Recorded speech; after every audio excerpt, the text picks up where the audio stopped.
Uy! Ayan, may biglaan kaming baby dumating. Ayan, oh. Uy.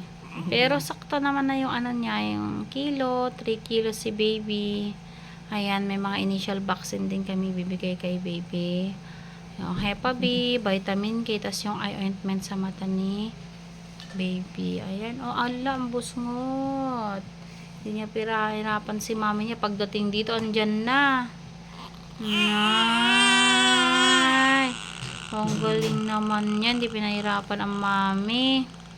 Ayan. Stay kayo dito within 24 hours, ate. Ayan. Galing-galing naman ang baby na yan. Ayan. Ayan naman si mami. Parang hindi nanganak. Ayan. Okay ka lang, te? Walang nararamdaman. Magsasabi ka, ha? Kasi para at least na masasabihan mo kami, no? Ayan si mami parang hindi nanganak. Pero sabi niya kasi pagod na pagod daw sa trabaho. Kasi isa siyang service crew sa bawat trabaho ni ate. Ayan, congratulations. Kala namin di pa siya manganganak.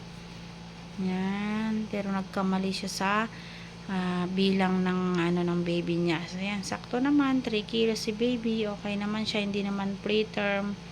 Normal naman yung sa ano ni baby nila. Ayan. Ayan. Congratulations, mommy and baby. Ayan, congrats. Nakaraos na kayo. Thank you. Nirefer lang naman to ni ano nung taga San Mateo rin na ng anak dito. Congrats, ate.